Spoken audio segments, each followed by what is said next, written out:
Aujourd'hui, je voudrais vous parler des 2 autres raisons qui, pour moi, pourraient faire que ça coince un peu pour nous en communication pour les hommes.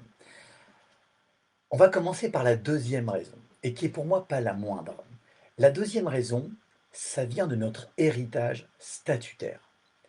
Oui, messieurs, oui, nous les hommes, on a hérité culturellement, religieusement, sociétalement, depuis plusieurs siècles, plus de 2000 ans aujourd'hui, d'un certain nombre de droits, de rôles, de places, de comportements différents des hommes.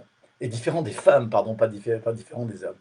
Donc c'est un héritage qui s'exprime encore en nous d'une façon un peu inconsciente et c'est fondé sur un seul modèle unique encore aujourd'hui malheureusement, c'est celui de la virilité, le modèle de la virilité un peu patriarcale. Et donc ça a effacé, depuis très longtemps, plein d'autres formes de masculinité. C'est en train de bouger actuellement, mais c'est très, très, très léger. Donc c'est un modèle très hégémonique, basé sur, l'idéal de la force physique, de la fermeté morale, de la puissance sexuelle, en gros de la domination masculine et donc il y a une forme d'injustice de genre. Résultat, qu'est-ce qui s'est passé pour nous les hommes? On a toujours eu un fonctionnement et un statut social fait de nombreux et nombreux privilèges. Résultat, on a souvent été, je ne parle pas de nous aujourd'hui, je parle de l'héritage que l'on a souvent été dans une posture de domination. Donc, pas d'effort. C'est un modèle descendant. À l'époque, on parlait et on nous écoutait. Donc réellement, il n'y avait pas de contestation, très peu de débats. On était un peu, vous avez entendu parler, c'était la loi de l'homme, la loi du père. N'oubliez pas, vous avez déjà entendu parler du pater familial. C'était une autorité déclarative où le père, quoi qu'il arrive, avait de toute façon tous les droits sur tous les éléments de la famille, tous les gens de la famille. Donc c'est quelque chose qui n'est pas spécialement naturel, qui a été déclaré par les hommes. Donc aujourd'hui, la première chose, c'est que c'est inscrit véritablement en nous, chez nous, dans les hommes, dans cette trajectoire de masculine que l'on a, c'est cet héritage statutaire. On n'a pas pris l'habitude de débattre, ou très peu, ou alors dans les joutes politiques, et si ça se passait mal, on partait tout de suite à la guerre. Donc en nous, on n'a jamais eu trop l'habitude de coopérer, de s'expliquer, de justifier. En gros, c'était comme ça, et un point, c'est tout. Je pense que c'est très important. L'héritage statutaire de ce modèle un peu hégémonique qui était le modèle viril patriarcal, qui a fait qu'on était dans une forme de domination. Alors bien sûr que c'est très inconscient chez nous, dans nos fonctionnements, mais ça joue encore. Donc il ne faut pas le sous-estimer. Ça, c'est la deuxième raison qui me paraît très importante sur le fait qu'on a peut-être un petit peu du mal à communiquer parce qu'on n'avait pas pris l'habitude, tout simplement. Troisième raison, nos émotions.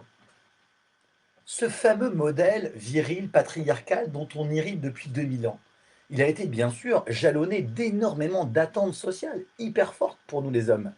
Il fallait qu'on puisse, par exemple, on parlait de la règle des 3 P. Il faut pourvoir aux besoins de sa famille, il faut protéger sa famille, il faut être dans la puissance et la domination, même sexuelle, vis-à-vis de sa femme. Donc l'homme doit être fort, il doit assurer, ne pas montrer ses émotions, sa vulnérabilité. Un homme, ça pleure pas. Un homme, ça fait pas sa mauviette. Et donc, cette espèce de fable de la virilité qui condamnait tous les hommes à réprimer ses émotions, ben, ça a permis d'entretenir une forme de domination, mais ça a causé énormément de dégâts. Et ça a été très nocif pour nous, messieurs les hommes. Pourtant, comme on l'a vu lors de l'ancien live, on est plus cerveau droit. Et en étant cerveau droit, on est plus dans le ressenti. Donc, on est plus dans l'émotion naturellement. Et pourtant, on les a bloqués. On a été donc à contre-nature. En supprimant nos émotions, la réceptivité, l'empathie, heu, la compassion qu'on associait, trop à la femme et en fait, c'est faux parce qu'on le voit. On a peut-être plus d'émotions que les femmes, mais on s'est affirmé sur une mauvaise image de nous-mêmes qui était plutôt fondée sur la domination, sur une forme de violence et in fine, ça a exprimé beaucoup de souffrances non dites et donc énormément d'effets délétère pour nous tous. Aujourd'hui, franchement, je crois qu'on a encore énormément cet héritage en nous qui se trimballe dans notre éducation, dans notre tous les jours, consciemment ou inconsciemment. Et puis, c'est vrai que depuis 150 ans, ça a pas mal changé, clairement. et tant mieux, parce que les femmes ont pu acquérir de nouveaux droits avec beaucoup plus d'égalité, même s'il y a encore énormément de discrimination et d'inégalité dans tout le monde. Et bien sûr, ça a créé quoi? Ben, une remise à niveau et bien sûr des nouvelles demandes et des nouvelles attentes des femmes. Mais nous, 150 ans par rapport à 2000 ans d'un système, on n'a pas encore le mode d'emploi. C'est super compliqué pour nous de s'exprimer facilement et de parler de notre intime. Résultat, on nous dit souvent qu'on est des tombes, qu'on ne dit jamais rien, qu'on est, et puis, et autrement, on se sent souvent acculé. Quand on est acculé, qu'est-ce qui se passe? Ben, quelquefois, on réagit mal. Il peut même y avoir un petit peu de colère et on réagit maladroitement. Donc je crois qu'il faut prendre conscience de ça, que nos émotions, on les a énormément par rapport à un modèle qu'on nous disait bon et qu'on a eu en héritage, hein, de la part peut-être de nos parents, de nos grands-parents. Et c'est pas de leur faute, c'était quelque chose encore qui existe encore énormément dans notre société. Je crois que c'est franchement un des enjeux majeurs dans la gestion des émotions dans la relation homme-femme. Et je pense que si on commence à s'autoriser aujourd'hui à aller les accueillir, ça peut changer les choses. Moi, je le vois beaucoup dans mes accompagnements, la difficulté que vous avez, vous les hommes, qu'on a, nous les hommes, à pouvoir parler des émotions, parce qu'on a peur de devenir faible, de s'écrouler. Et pourtant, quand on le fait, quel soulagement! Quand on commence à les accueillir, on se rend compte que ça devient pratiquement une arme. Voilà un petit peu, et d'une façon très succincte, hein, bien sûr, les deux autres raisons qui, pour moi, expliquent que les hommes ont un peu plus de mal à communiquer.